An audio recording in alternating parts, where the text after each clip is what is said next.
एक मुलाकात ऐसी शख्सियतों के साथ जिन्होंने दिया है अपने जीवन को एक नया मुकाम। रूबरू कराएंगे ऐसी कुछ हस्तियों के साथ एक खास शख्सियत के साथ मुलाकात जयदेव पटेल के साथ नंबर 1 इंडिया न्यूज पर।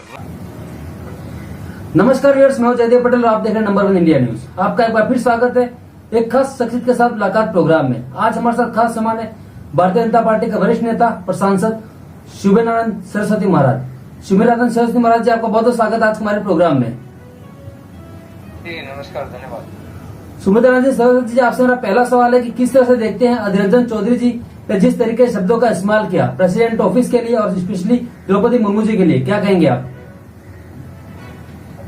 देखिए, हमारे भारतीय संस्कृति और संविधान में राष्ट्रपति पद सर्वोच्च पद है और राष्ट्रपति पद पर भी जब हमारे देश की एक नारी हो, एक महिला हो और वो महिला भी ऐसे क्षेत्र से आई हो जो बहुत ही दलित और पिछड़े वर्ग से, एसटी से हो, एक ऐसी महिला जिस महिला ने राज्यपाल के रूप में एक बेहतरीन काम किया हो, अपने क्षेत्र में गरीबों के लिए, बेटियों के लिए बहुत बेहतरीन काम किया हो, उस महिला को जब एक महामहिम के रूप में एनडीए ने चुनाव लड़ाया और बड़े भारी बहुमत से अन्य साथियों के सहयोग से भी वो राष्ट्रपति पद के ऊपर बैठ गई, उस समय अधीर रंजन चौधरी का इस प्रकार का बयान बहुत ही निंदनीय है, दुखद है, खेदपूर्ण है।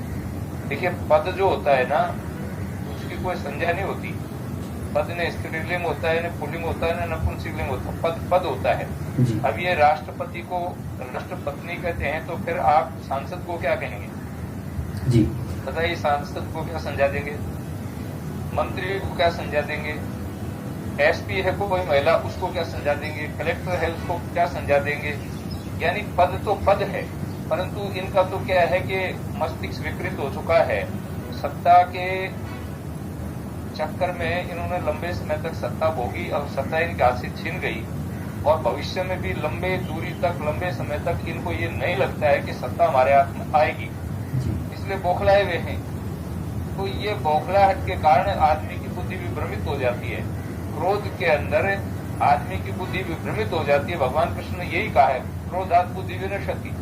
तो ये तो लोभ में, मोह में, सत्ता के उसमें चक्कर में ऐसे पड़ गए हैं कि इनकी बुद्धि भ्रष्ट हो गई है और इसलिए इस तरह की बातें वो कर रहे हैं। जी शुभेंद्रानंद सरस्वती जी, अधीर रंजन चौधरी के द्वारा पहले भी 2-3 बार देखा गया है कि अक्सर वो स्त्रीलिंग और पुल्लिंग का फर्क नहीं कर पाते हैं, ऐसा वो कहते हैं। तो क्या इस बार भी वो ये कहकर बच निकलेंगे?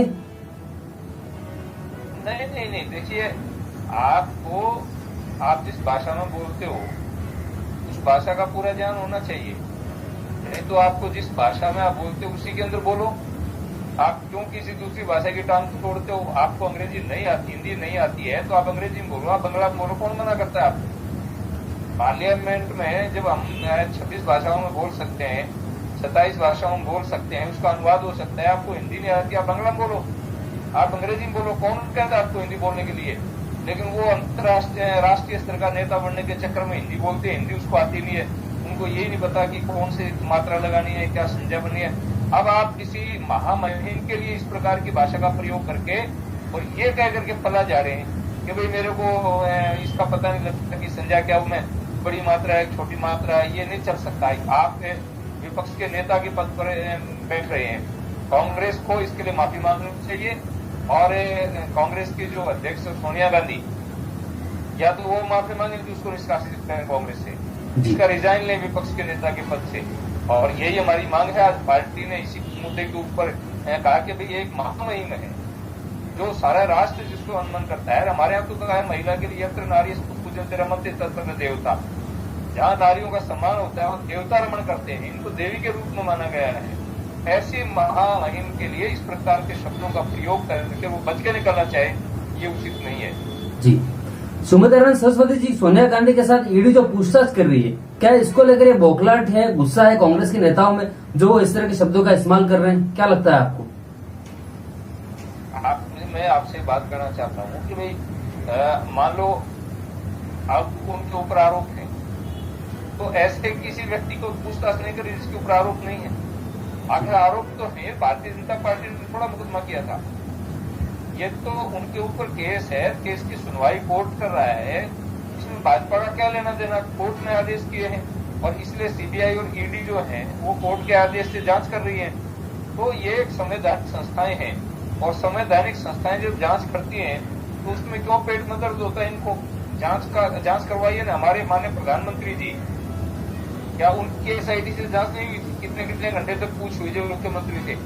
अमित शाह जी तो जेल काट करके आए, वो मुकाबला कर सकते हैं, झेल सकते हैं, वो अपने बात कह सकते हैं, तो तुम्हें क्या तकलीफ है? और माने अडवाणी जी पर तो आरोप लगा तो रिजाइन करके बाहर आ गए थे उसको, जांच कर लो, मैं फिर बाद में पद लूंगा। तो इसलिए भारतीय जनता पार्टी के सिद्धांत हैं, सिद्धांतों पर चलने वाली पार्टी है। इनके ऊपर इस तरह से ये बचकाना हरकतें जो है, बातें करना, ये उचित नहीं है। अपने बात जवाब दीजिए, आप अपने आप को ईमानदार सिद्ध करिए, आप डॉक्यूमेंट्स दीजिए। यदि आप चोर नहीं तो आपको कौन पकड़ेगा? जी, सुभेदानंद सरस्वती जी, आपसे मेरा क्लोजिंग क्वेश्चन है कि अधीर रंजन चौधरी के इस बयान के बाद जब उनसे सवाल किया गया तो उनका कहना था कि मैंने अपना जवाब दे दिया है, मुझे पाखंडी से माफी मांगने की जरूरत नहीं है। इसे कैसे देखते हैं आप? नहीं, आपने जवाब क्या दे दिया? आपके जवाब देने से बिना माफी मांगे कौन मान जाएगा? आप तो किसी को गाली निकाल करके फिर कह दो कि मैंने जवाब दे दिया। जवाब का प्रश्न नहीं है। आपने देश के सर्वोच्च पद के लिए, एक महिला के लिए, महामहिम के लिए जिन शब्दों का प्रयोग किया वो आपत्तिजनक है, उसके लिए उनको माफी मांगनी ही पड़ेगी। जी, सुभेदानंद जी, आपने नंबर इंडिया न्यूज़ के लिए समय निकाला, उसके लिए आपका बहुत बहुत धन्यवाद। थैंक यू, धन्यवाद साहब।